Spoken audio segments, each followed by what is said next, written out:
Type A.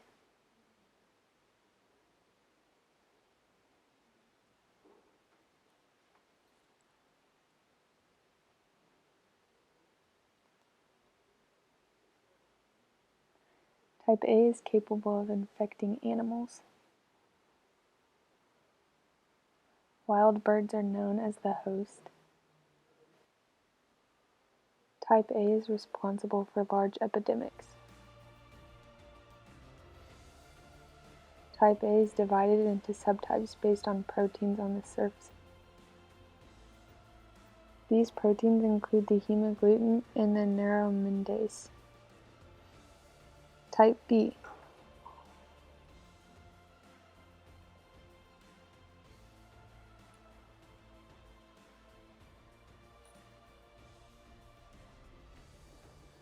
Type B is found only in humans.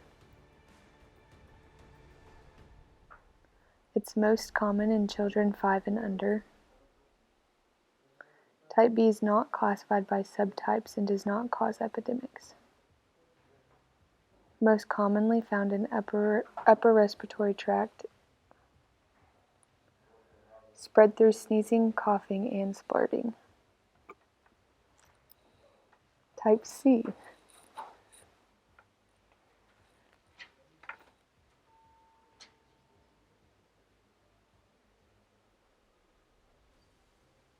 Type C is most commonly found in humans and pigs. It's more mild than A and B. Does not cause large epidemics. It's spread through respiratory droplets.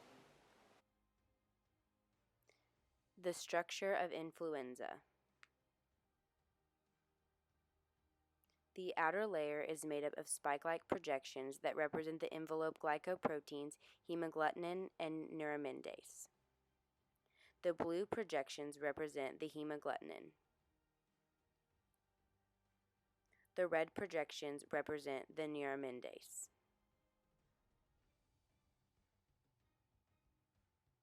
Another important feature is the virus's segmented genome.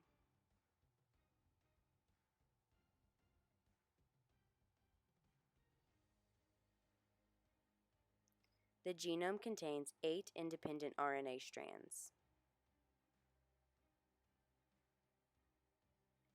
This allows the virus to be constantly changing.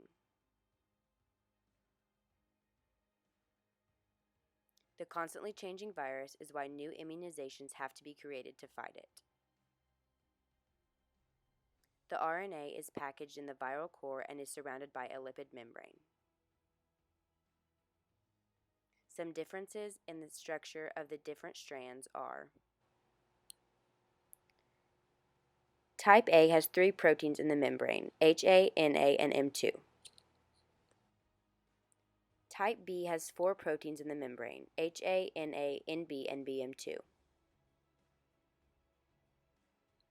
The enveloped virions have hexagonal structures on the surface and form long cord-like structures as they bud from the cell.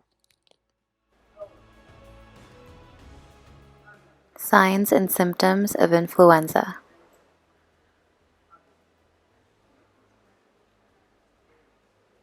Can include all or any of these symptoms: fever and muscle aches, headache,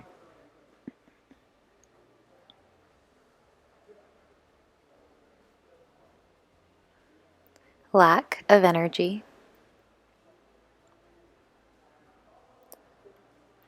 dry cough and sore throat.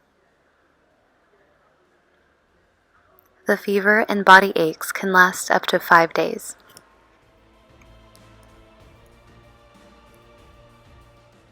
Cough and decreased energy can last up to 2 or more weeks.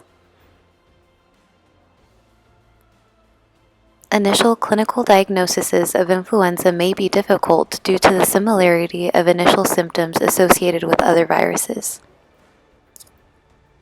These viruses include Mycoplasma pneumoniae, adenovirus, respiratory syncytial virus, rhinovirus, parainfluenza viruses, and Legionella. Appropriate influenza treatments. The appropriate treatment for influenza depends highly on proper timely diagnosis. Influenza may be misdiagnosed as a bacterial infection.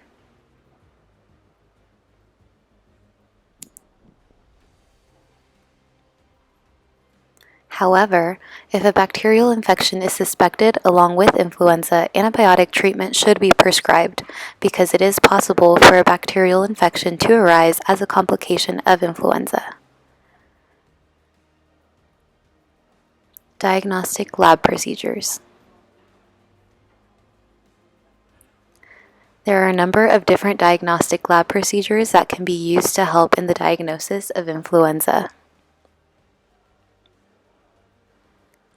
These include viral cell culture, rapid cell culture, immunofluorescence, direct or indirect antibody staining, singleplex and multiplex real-time and other RNA-based and other molecular assays, rapid influenza diagnostic tests.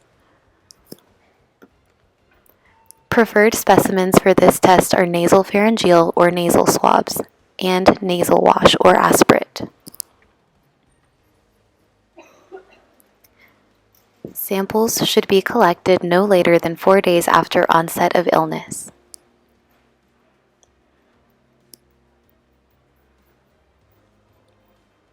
Rapid influenza diagnostic tests provide results within 15 minutes or less.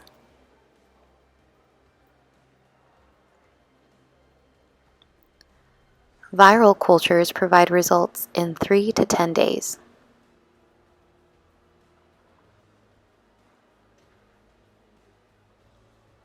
Most rapid influenza diagnostic tests that can be done in a physician's office are 50 to 70% sensitive to detecting the virus and greater than 90% specific. Therefore, false negative results are more common than false positive results.